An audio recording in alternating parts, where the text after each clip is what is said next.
বহু বছর পর আপনার রব আপনার কাছে আয়াত নাজিল করে বলেন, ওয়াদ-দুহা ওয়াল-লাইলি ইযা সাজা, উজ্জ্বল দিনের কসম এবং রাতের কসম যখন তা নিঝুম হয়ে যায়।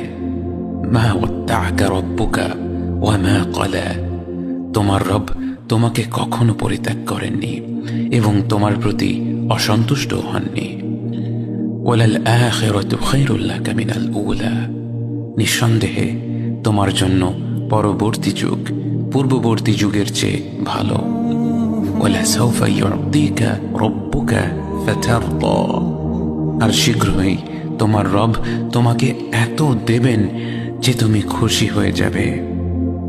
আলাম ইয়াজিদকা ইয়াতীমান ফাআওয়া, তিনি কি তোমাকে এতিম হিসেবে পাননি তারপর তোমাকে আশ্রয় দেননি? ওয়াওয়াজাদাকা দাল্লান ফাহাদা, তিনি তোমাকে পথ না পাওয়া অবস্থায় পান তারপর তিনিই পথ দেখান।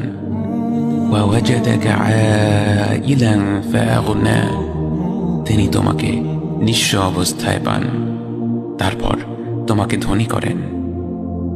فأما اليتيم فلا تقهر وأما السائل فلا تنهر وأما بنعمة ربك فحدث, কাজেই এতিমের প্রতি কঠোর হয়ো না, সাহায্য প্রার্থনাকারীকে তিরস্কার করো না, আর নিজের রবের নিয়ামত প্রকাশ করো।